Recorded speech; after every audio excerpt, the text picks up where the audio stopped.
안녕하십니까? 제2회 최자영의 뭐라카노를 시작하겠습니다. 참여 서울민의 정치개혁위원장 허상수 박사님을 모셨습니다.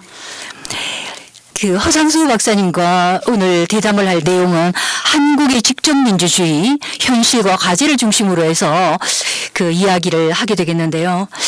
우선 먼저 드릴 말씀은 3.1 서울민의 정치개혁위원회는 어떤 사람들이 그 참여를 하고 있는지 말씀을 좀 해주시겠습니까?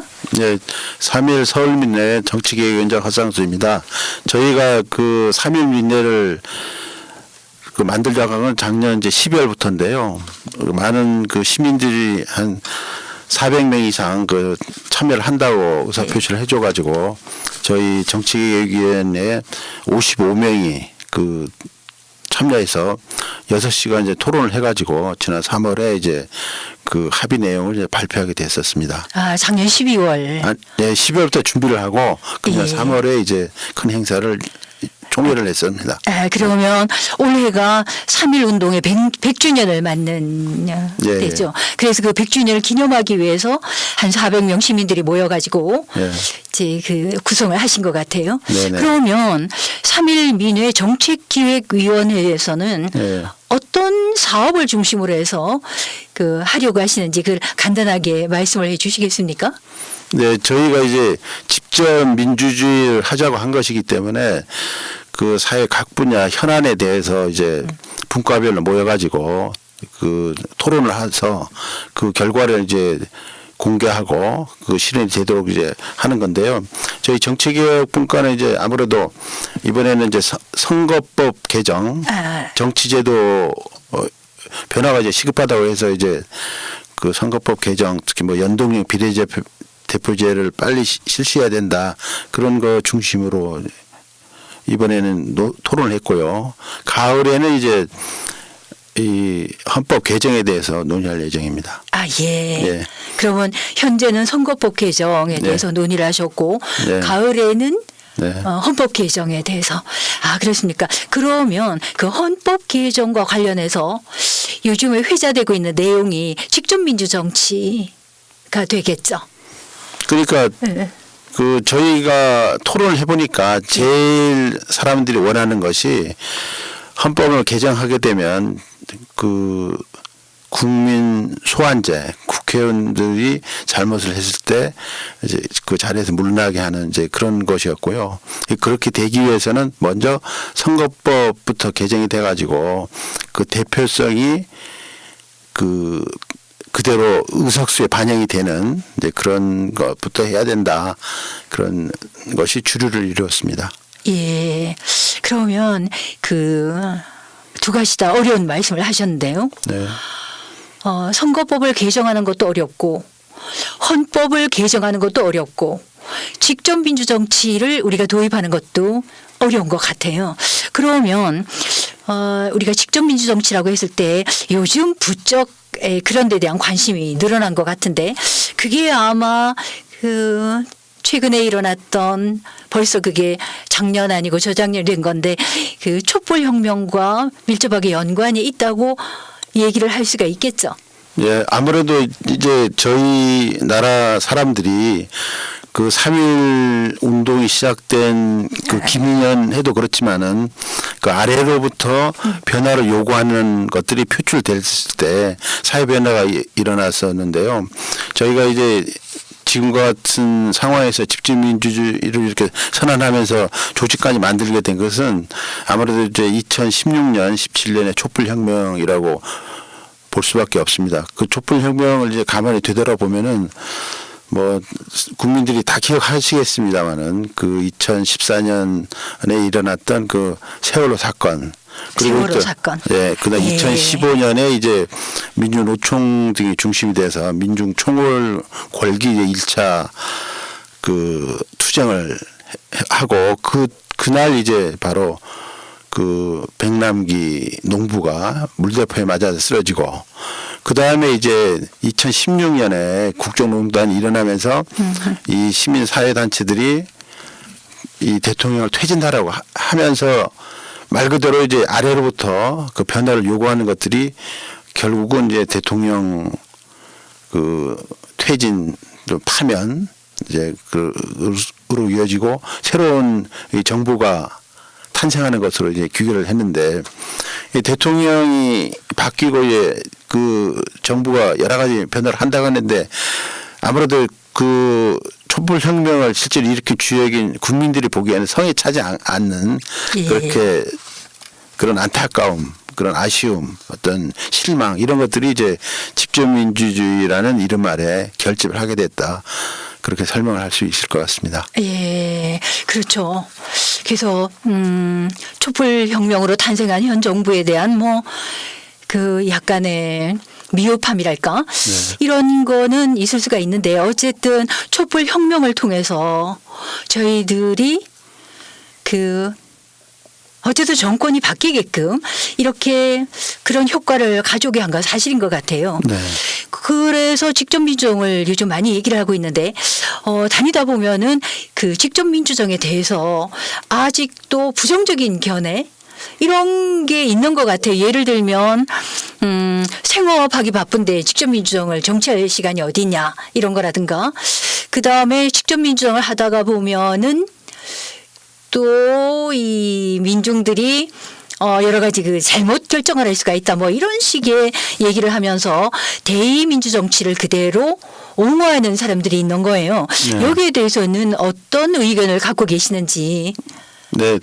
그러니까 그 현재 헌법에도 직접 민주주의 어떤 요소들이 이미 포함되어 있습니다. 뭐 주민 참여라든지 또는 이제 국민 투표라든지 그렇게 돼 있는데 그런 것이 잘 안 되고 있거든요. 그러니까 제도는 민주적으로 돼 있다고 볼 수 있는데 그것이 잘 안 되기 때문에 이제 그 대의민주주의라고 해서 그것을 잘하라고 이제 국회의원이나 뭐 지방자치단체를 국민선거에 선출하는 건데 이 사람들이 그 어떤 민의를 올바르게 대변하고 그 어떤 정의로운 정책을 시행을 해야 되는데 그것이 잘 안 되기 때문에 그걸 제대로 하라고 이제 결국은 그 중요한 의사결정에 주권자들이 직접 참여하겠다는 것이 직접 민주주의거든요. 그렇기 때문에 저희가 비록 지금은 이렇게 소박한 출발이지만은 저희가 뭐 정책뿐만 아니라 뭐 교육,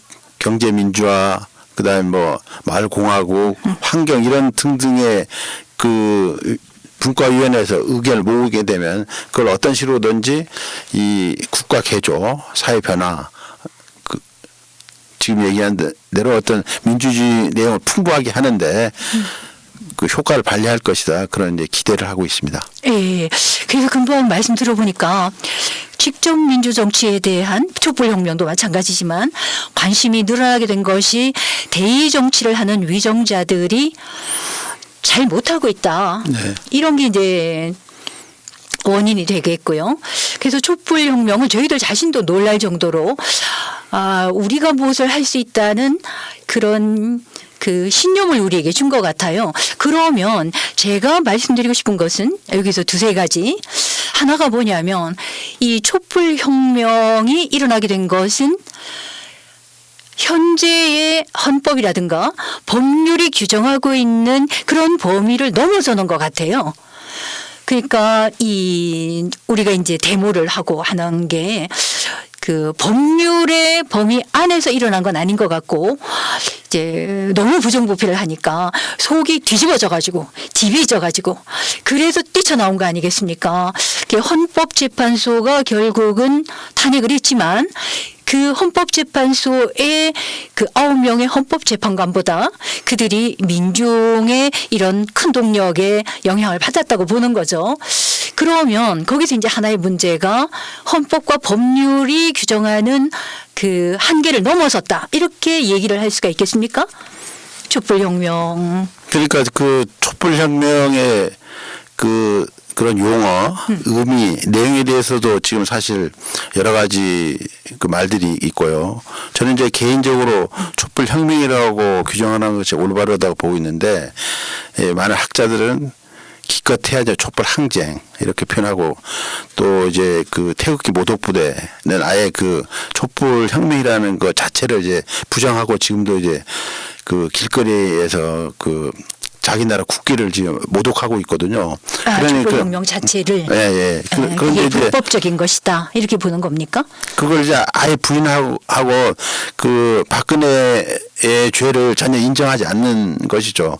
그래서 이제 이 촛불혁명의 어떤 그 정신 이런 거에 대해서 사회 전체가 아직 그 합의가 안 됐다는 이제 그런 회의론도 있지만은 예. 어쨌든 간에 현재 그 문재인 정부 자체가 촛불 시민혁명을 바탕으로 해서 태어났다고 이제 선언하고 있기 때문에 촛불혁명이라고 이제 불려야 된다고 생각하고요. 그렇기 때문에 문재인 정부나 대한민국 국회가 그 대통령 탄핵, 대통령 파면 이제 그 사실을 이제 겸허하게 인정하고 대한민국 헌법의 정신과 가치를 이제 존중하는 그런 이제 정치를 해야 된다고 생각을 하죠. 그렇기 때문에 이제 그 촛불 혁명을 주도했던 그 시민 어떤 뭐 노동자, 농민들은 당연히 그 촛불 혁명이 완수될 때까지 이제 그 나름대로 그 목소리를 높이면서 활동을 해야 된다고 생각합니다. 예. 그런데 이제 지금 그 저희들이 했던 것이 무슨 거리에서 매주 그 촛불을 밝히고 그 추운 날 그 고생하는 거에 대해서 이제 우리 스스로 이제 그 나름대로 어떤 자부심을 가지만 한 것이 이제 그렇게 평화로울 수 없었고 아무런 폭력도 없이 아주 그 참여한 사람들이 자율적으로 자율적으로. 예, 혁명을 이뤘거든요. 뭐 누구 시키지도 않은데 자발적으로 거기 나가가지고 이 나쁜 정치를 이제 몰아내야 된다. 뭐 가자 청와대로 그렇게 해서 결국 이제 뜻을 이뤘는데 이제 단순히 이제 대통령과 바뀌었다는 것에 그 만족할 수가 없고 그 대통령이 바뀌고 새로운 어떤 그 세상에 올 수 있는 말 그대로 이제 그 민주공화국을 말 그대로 그 민주주의와 공화주의에 충실한 그런 세상이 되도록 해야 하는 것이 이제 촛불 혁명을 맞는 저희들이 이제 바람입니다. 이 촛불 혁명이라는 것은 위정자들의 견딜 수 없는 그 부정부패 이런 그 의혹으로 인해서 일어난 것이고 거기에서 사람들이 거리로 쫓아나왔단 말이에요. 그것이 현재 있는 헌법과 법률의 테두리 안에서 이루어진 것인지 그렇지 않는 것인지 그걸 넘어서는 것인지를 우리가 한번 정리를 한다면 앞으로도 이 헌정질서와 관련해서 민중의 이 거대한 동력을 어떻게 위치를 자리매김을 할 수 있을 것인가 하는 거를 한번 이 대담에서 짚고 나갔으면 좋겠어요. 예, 그 중요한 지적인데요. 제가 볼 때는 그 촛불 시민혁명이 갖는 게 이제 뭐 그런 폭력을 동원하거나 그런 불법적인 행동을 통해서 하는 것이 아니라 아니죠. 폭력은 쓰지 않고 촛불을 그러니까 들었기 때문에. 나름대로 그 현재 법의 질서 안에서 이루어졌거든요. 집회 신고도 하고 예. 그다음에 뭐 거리 행진도 다 경찰의 보호를 받으면서 이루어졌고요. 예. 그다음에 이제 그 중요한 것은 저희가 이제 그 거리에서 그런 그 대통령 퇴진 하야를 요구했잖아요. 그러니까 예. 그런 것을 받아들여 가지고 국회도 예. 그 국회의원이 그 3분의 2가 넘는 국회의원들이 동의를 받아가지고 탄핵이 이루어졌거든요. 예. 그러니까 그 저희가 그 이전에 뭐 촛불 항쟁이라고 부르는 방식대로 하면 이제 그냥 거리에서 시위나 하고 집회만 하고 소리나 지르고 말아야 되는데 그것을 국회의원이 받아들여서 그 예. 국회 질서 안에서 또는 헌법 질서의 규정에 따라서 탄핵이 되고 파면이 이루어진 것이기 때문에 직접 민주주의 말 그대로 그 자체로 뭐 소리만 지른다고 거리에서 외친다고만 되는 거잖아요. 그걸 대의민주주의 체제 안에서 현재 예. 법질서 안에서 될 때 큰 의미가 있다는 것을 이제 또 보여주는 특징이 있는 것이죠. 굉장히 중요한 지적을 하신 것 같아요. 폭력이 아니라 촛불을 통해서 했고 그리고 그 민중의 뜻을 어쨌든 어떤 식으로든 드러내고 강요라고 하면 못하지만 이제 좀 이렇게 압력을 그 뜻을 드러내면서 압력을 주면서 국회를 움직이고 헌법재판소를 움직였기 때문에 결국은 폭력이 아니니까 헌정질서 안에서 이루어졌다. 이렇게 결론을 내릴 수가 있겠네요. 그런데 그 다음에 아까 조금 전에 말씀하신 것 가운데에서 우리가 현재 그 헌법 안에 직접민주적 요소가 있다고 말씀을 하셨어요. 네. 그럼 그것은 말하자면은 그 뭐 국회의원을 선출한다든가 대통령을 선출하다든가 이런 거죠. 근데 그거는 민중이 직접 권력을 행사하는 게 아니라 대의를 할 사람을 뽑는 것에 불과한 거잖아요. 그래서 저는 평소에 어떤 생각을 하냐면 대한민국 헌법 제1조에 모든 권력은 국민으로부터 나온다고 규정을 하고 있으나 헌법을 100몇십 조까지 있어요. 그걸 쫙 봐도 대의를 할 사람을 뽑는 것 외에는 국민이 직접 의사를 반영하는 직접민주 정치가 규정이 되어 있지 않는 것이라고 저는 생각을 합니다. 그래서 조금 전에 말씀하신 개헌 이게 필요할 것 같은데요. 그런데 그 개헌을 하자면은 지금 현재의 별로 국민에게 권한이 주어져 있지 않은 이 헌법 자체, 그러니까 헌법 제1조가 그냥 형식적인 것으로서 그쳐 있는 이 국민 주권을 실제로 어떻게 절차를 마련해서 우리가 국민 발안을 하고 개헌 발안을 하고 소환을 하고 그리고 국회의원들이 통과를 시키지 않는 민생 법안을 시기가 지났을 때 우리가 직접 투표할 수 있는 국민 투표까지 갈 수 있는가 이런 게 관건이 되지 않겠습니까? 그러면 그런 거를 관철하기 위해서 혹시 정책기획위원장님께서 구체적인 좋은 방안을 갖고 계시는지 한번 말씀을 해 주시겠습니까? 네, 개헌에 관한 논의는 저희가 이제 그 가을에 그 본격적으로 하게 될 것인데요. 뭐 질문이 왔으니까 제 개인적인 답변을 드린다면은 그 현재 이 대한민국 헌법은 그 내용이나 구성에 있어서는 비교적 상당히 좋은 헌법입니다. 그것은 무슨 말이냐면 이제 저희가 100년 전에 그 일본 치하에서 독립운동을 시작할 때 만들었던 그 대한민국 임시정부가 민주공화국을 한다 이렇게 선언했거든요. 민주공화제로 한다. 그러니까 100년 전에 그 대한민국 임시정부가 민주공화제로 한다는 것도 그 당시 세계 전체적으로 보더라도 굉장히 선진적인 것이었고요. 저희가 그 1948년에 이제 현재 우리가 쓰고 있는 헌법에 모태가 되는 이제 제헌헌법을 만든 것도 당시에 세계 선진국의 좋은 조항들을 갖다 붙여가지고 이제 헌법을 만들었어요. 그리고 이제 그 연장에서 현재 쓰고 있는 1987년 헌법도 지금 우리가 요구하고 있는 직접 민주주의 정신을 이제 반영하고 있는 그런 국민 투표, 지방자치 이런 것들이 들어가 있거든요. 그래서 그 어떤 형식에 있어서는 직접민주주의가 반영이 된다 이렇게 표현을 할 수 있는데 문제는 이제 그게 그 조문에만 되어 있고 현실적으로 하기 어려운 이제 그게 이제 우리가 직접민주를 다시 얘기하게 되는 지점이라는 것이죠.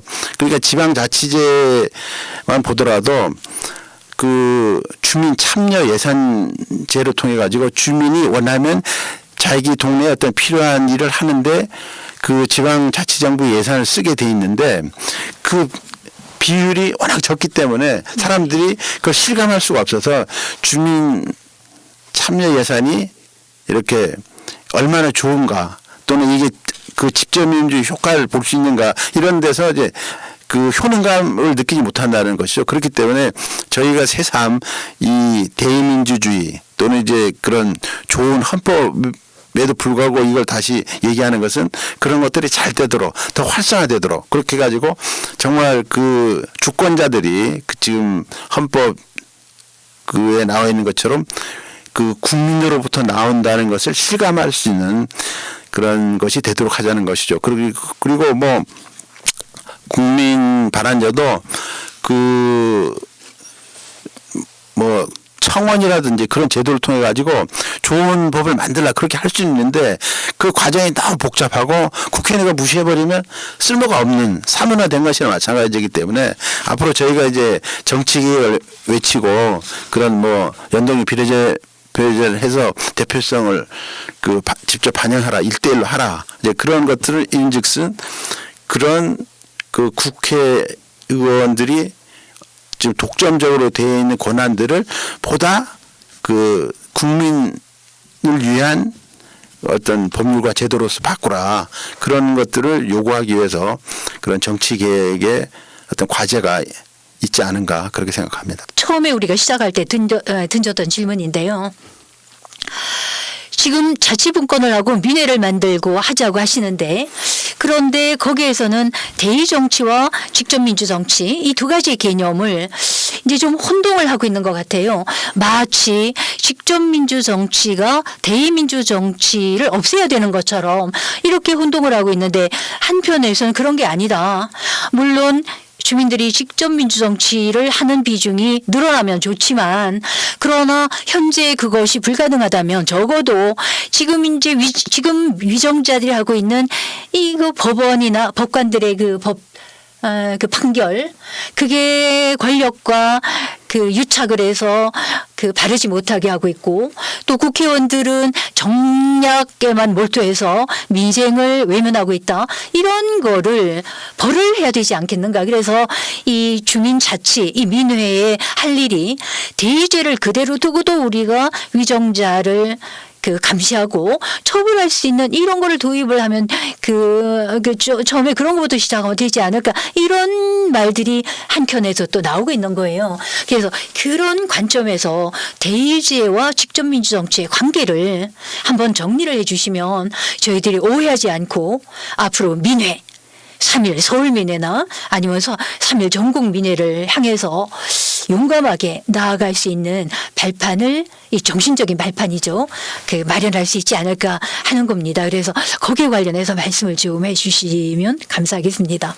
네, 그러니까 이제 직접 민주주의 한다고 하면 사람들은 이제 당장 뭐 주권자들이 뭐 국회의원도 바꾸고 대통령도 바꾸고 뭐 헌법도 바꿀 수 있는 것처럼 생각하지만은 저희가 이제 스위스 같은 직접 민주주의가 잘 되는 나라에 비하면은 이제 그런 걸 당장 기대할 수는 없고요. 그리고 이제 3.1 서울민회는 말 그대로 이제 시작하는 단계이고요. 직접 민주주의는 그래서 뭐 당장 큰 효과를 기대하기보다는 현재 이 어떤 정치 질서, 대의민주주의 또는 지방자치제가 보다 더 그런 어떤 명목적이거나 그런 법 규정에 나와 있는 그런 수준이 아니라 잘 돌아가게 정상적으로 작동하고 활성화될 수 있게 하기 위한 어떤 그런 보충 또는 이제 어떤 그런 매개 또는 이제 그런 이 기층 주민이나 주권자의 의견을 이제 모아가지고 표현하는 이제 그런 관계로 이제 활동 범위나 목표를 이제 설정해야 될 것이라고 생각을 합니다. 그렇기 때문에 기존에 이미 다른 시민 사회단체 또는 이제 그런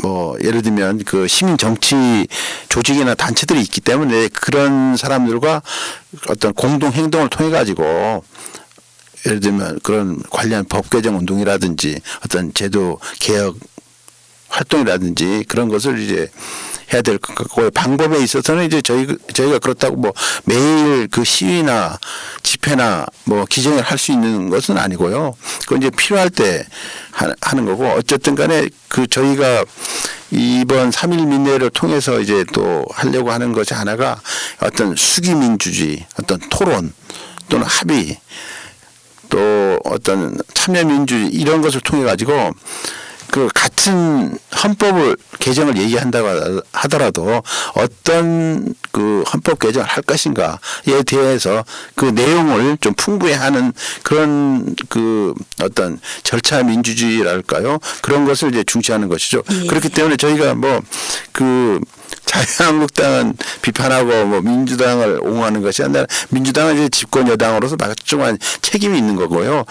그렇기 때문에 그 민주당이 하고자 하는 어떤 개혁 과제, 예를 들면 뭐 당장 지금 필요한 게 검찰 개혁이라든지 공직자 비리 수사처 같은 거 아니겠습니까? 그러니까 그런 것을 빨리 해라.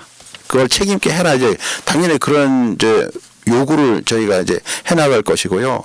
또 그렇게 하는 데 있어서 그렇게 하려면 당연히 이제 무슨 정의당이라든지 민주평화당과 같은 그런 이제 그 좀 그 어떤 정강 정책이나 그 정치 개혁 과제를 공유하고 있는 그런 다른 정당들과 그 힘을 합쳐가지고 그런 자유한국당과 같은 그런 반개혁적이고 저희가 볼 때는 반헌법적인 어떤 헌법의 정신과 가치를 사실 그 부정하고 있는 그런 자들이 지금 현직 의원으로 있거든요. 그런 사람들이 공공연히 아직도 아니 그 저희가 흥분을 하지 않을 수 없는 게 감옥에 갇혀 있는 그 전직 대통령 탄핵당하고 파면당한 사람을 뭐 면회를 한다 찾아가 가지고 아직도 그런 뭐 지지하는 것 같은 것을 통해서 다시 그 정치 생명을 연장하려고 하는 그런 사람들이 있기 때문에 그건 뭐 이건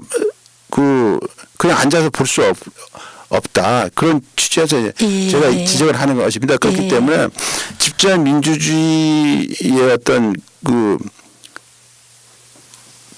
주요 대상은 자유한국당은 어떻게 해야 되는지 그런 민주당이라든지 그 정의당과의 관계는 어떻게 해야 되는지 그건 당연히 차별적일 수밖에 없는 거고 예. 그렇기 때문에 저희가 그 무슨 토론 과정에서도 굉장히 뭐 연령이나 세대나 정치 입장이 좀 다른 사람들이거든요. 예. 그렇기 때문에 굉장히 그 중구난방으로 흐를 수밖에 없지만 적어도 지금 얘기하는 어떤 부분에 있어서 예를 들면 헌법 개정을 지금 원하는 데가 어디고 안 하려고 하는 데가 어딘가 이런 정도는 좀 구별해 가지고 봐야 되지 않나 예. 그런 생각을 하는 차원에서 제가 지적을 한 겁니다. 예, 그래서 정말로 민회가 올바른 자리를 찾자면은 수기에 그치는 것이 아니라 결정권이 주어져야 되고 그 결정권은 지금 국회라든가 기득권 정치 세력과 충돌을 해서야만이 얻을 수 있는 거 아니겠습니까?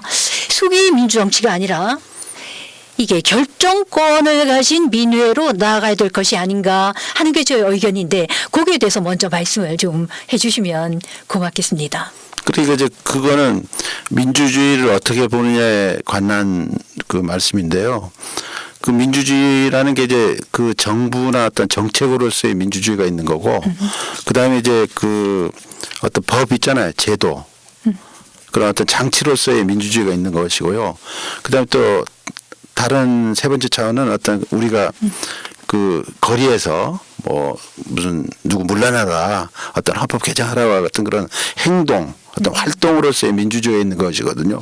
그렇기 때문에 그런데 지금 저 질문하신 것은 이제 저희가 민회에서 하는 그런 수기 민주주의 내용들이 앞으로 그런 의사결정 법과 제도 개혁이 어떻게 될 것이냐는데 그건 사실 현재로서는 뭐 큰 기대를 할 수가 없습니다. 없죠. 예. 그렇지만 이제 그 예를 들면 헌법을 개정한다. 공직자 비리 수사처를 빨리 설치하라. 이런 그 논의 과정을 통해서 우리가 생각하는 어떤 민주주의 내용이 보다 풍부해지고 그런 국회의원들이나 또는 이제 그 공직자 비리 수사처를 설립을 그 창설을 반대하는 의원들에게 어떤 식으로든 영향을 주고 또는 그런 변화를 기대하는데 그런 자극제가 되지 않겠나 그런 점에서 이건 뭐 그런 점에서 이제 의미가 있다고 생각하는 것이죠. 그러니까 지금 그 민주당 안에도 그들이 이제 비리의 어떤 대상 당사자들이거든요. 그렇기 때문에 그런 수사처 만드는 것을 이렇게 회의적으로 보는 또는 거부하고 방해하는 그런 자들이 있겠죠. 그렇기 때문에 우리가 그런 사람을 찾아내서 다음에는 정치를 하지 못하도록 물러나게 하는 어떤 힘, 그런 시각, 그런 관심을 이제 갖게 하려는 게 집중 민주주의 운동을 하는 이제 내 큰 의미가 있는 것이죠. 마지막으로 한 5분 정도만 하실 말씀이 있으면 해주시고 예, 이 대담을 마치도록 하겠습니다. 저희가 이제 촛불 혁명을 위대하다고 부르는 것은 누구도 처음에는 불가능하다고 믿었던 그 목표를 달성한 것이거든요. 그러니까 맨 처음 저희가 2016년 10월 26일 날 광화문에서 그 대통령 박근혜를 퇴진하라고 얘기할 때 저희 스스로도 퇴진하리라고는 생각하지 못했지만 불과 몇 달 사이에 그 국회의원들로부터 하여금 대통령 박근혜는 탄핵되어야 된다 하는 그 결정을 얻어냈거든요. 결국 그 힘은 국회의원이 아니라 그 광화문에서 또는 부산 그 시청 앞에서 역 앞에서 그 많은 사람들이 대통령의 국정농단, 부정부패, 무책임, 무능은 도저히 용서할 수 없다는 그런 그 아래로부터의 그 요구 또 많은 사람들의 어떤 희망 그런 것들이 이루어졌기 때문에 가능했던 것이거든요. 그렇기 때문에 지금 당장은 그런 저희가 얘기하는 집권 민주주의의 요구들이 굉장히 어렵고 불가능할 것처럼 보이지만은 그 하면 우리가 힘을 모을 수만 있다면 그리고 한 가지 목표를 향해 가지고 그 합의를 할 수 있다면은 예를 들면 뭐 헌법을 고치자, 남북 관계는 평화적으로 만들자 그런 것이 된다면은 저희는 이제 그것이 가능하다는 것을 보여준 것이 촛불혁명이라고 생각을 하거든요. 그렇기 때문에 지금 말씀하신 것처럼 그 국회는 국회대로 행정부는 행정부대로 그다음에 법원은 법원대로 대한민국 헌법 민주공화국이라고 선언한 그런 그 정신에 따라 가지고 자기의 독립성 자율성을 갖고 그대로 해주기만 하면 되는데 그걸 하지 않았기 때문에 이런 사단이 일어난 거거든요. 그렇기 때문에 법원 판사가 그 자기가 알고 있는 법률과 양심에 따라서 판결을 해주면 되는데 그렇지 않고 뭐 전화를 받고 그 피의자를 봐준다든지 그렇기 때문에 문제가 된 거거든요. 국회의원도 자기가 알고 있는 대한민국 헌법 정신에 따라 가지고 국정을 정말 깊이 의논해 가지고 그 의결한다면은 한반도 평화가 필요한지 그 자유한국당의 개인적인 그 이권이 더 큰지 판단할 수 있거든요. 근데 그걸 헷갈려 가지고 어떤 뭐 정말 굴욕적인 미국의 요구, 어떤 재벌의 부탁 이것을 이제 뿌리치지 않았기 때문에 지금 자유한국당의 공적 소리를 듣는 거거든요. 그러니까 다음 선거를 할 때 적어도 이 사람이 헌법을 지킬 사람인가 안 지킬 사람인가 얼마나 또 철저히 충실하게 지킬 사람인가 이걸 선택해서 투표할 수 있도록 하는 어떤 그런 안목 생각 역량을 키우기 위해서 그런 집중민주주의 운동 이건 더욱 앞으로 활발하게 벌여져야 된다고 생각합니다. 다행히 그 연동형 비례대표제 같은 선거법 개정이 된다면은 보다 더 유능한 정치 신인들이 국회에 진출하게 해서 그 판 자체가 달라질 것이기 때문에 좀 더 지금보다는 나은 그런 세상이 만들어질 수 있지 않을까 그렇게 기대하는 겁니다. 네, 기대하는 것이죠. 3.1 서울 민회는 제가 생각할 때는 지키기 싫은 사람도 지킬 수 있도록 민중이 감시 처벌권을 위정자에 대해서 이거를 먼저 마련해야 될 것이 아닌가. 그래서 가을이 되면은 개헌 발안권을 논의하신다고 그랬어요.